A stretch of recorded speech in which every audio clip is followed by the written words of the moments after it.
The Galactic Institute of Advanced Sciences stood as a monument to interstellar cooperation, its crystalline spires reaching toward the stars like frozen lightning. Within its halls, the brightest minds from across the galaxy gathered to push the boundaries of knowledge. Yet in Quantum Mechanics 401, Professor Zethkar's most challenging course, silence had become an art form. Mino sat in the back corner, her dark eyes fixed on the holographic equations that danced before the class. The human girl had never spoken a word during lectures, not once in the 3 semesters she'd attended the institute. Her classmates, a mix of Altarian, crystalline beings, tentacled vegan scholars, and cybernetically enhanced proximans, had long since dismissed her as another struggling human, barely keeping pace with galactic academic standards.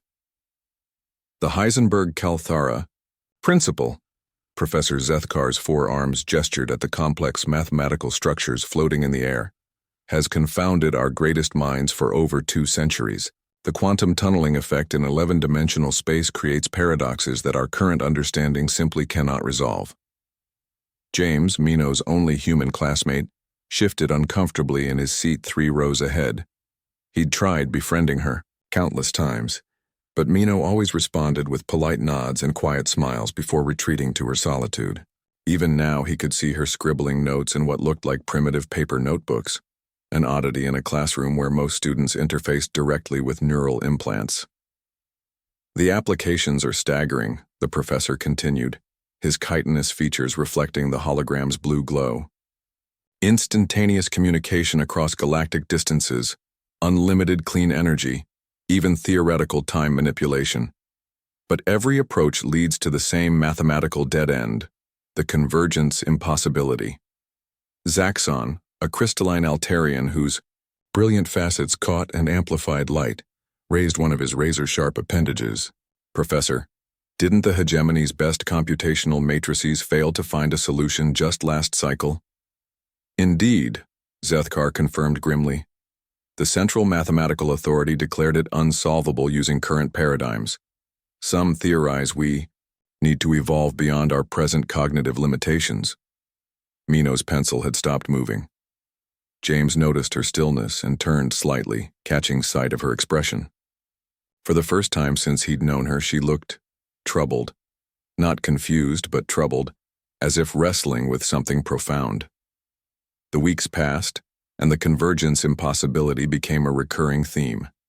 Guest lecturers from the most advanced civilizations presented their failed attempts.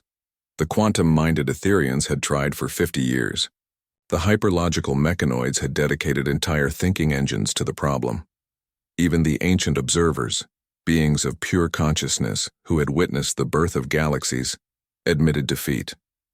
"It's becoming embarrassing," James confided to Mino after class one day as they walked through the Institute's bioluminescent gardens.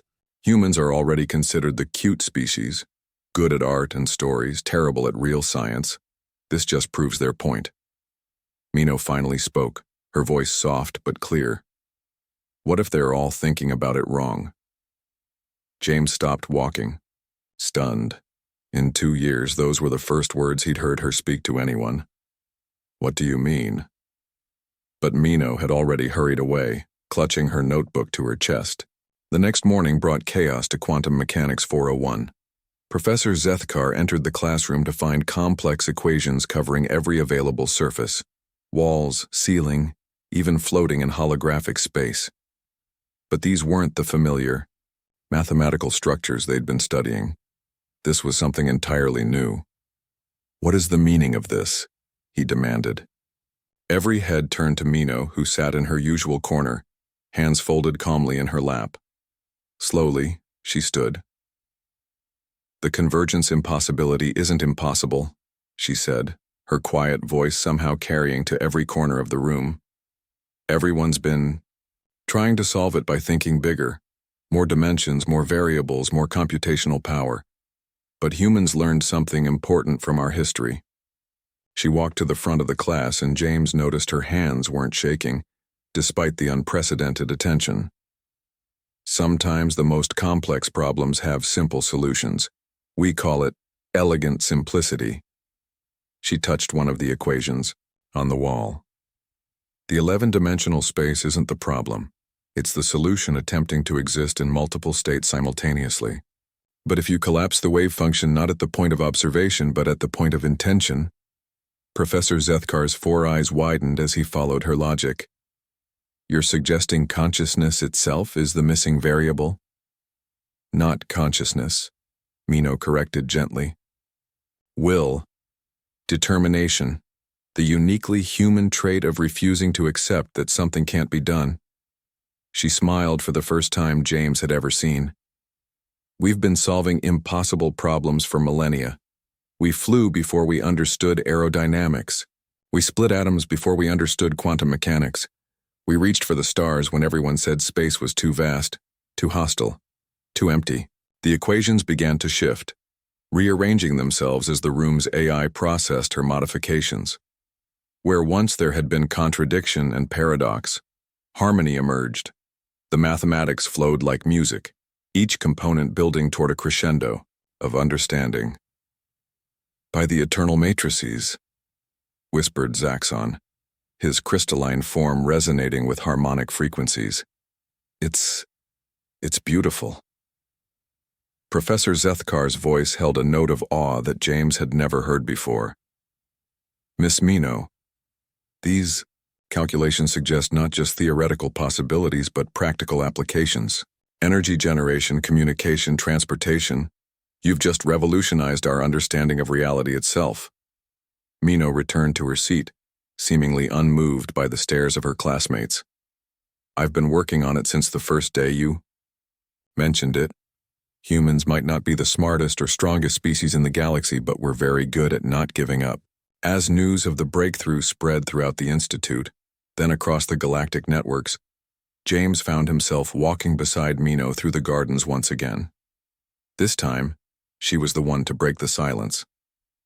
You know what the really funny part is? She said, her eyes twinkling with quiet mischief. What's that?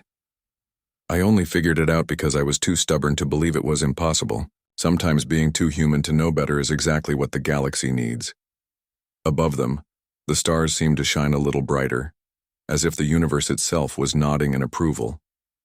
In the halls of the Galactic Institute, humanity had once again proven that their greatest strength wasn't in their technology or their intellect. It was in their absolute refusal to accept defeat. And in the back corner of Quantum Mechanics 401, an empty chair waited for a quiet human girl who had spoken just long enough to change everything.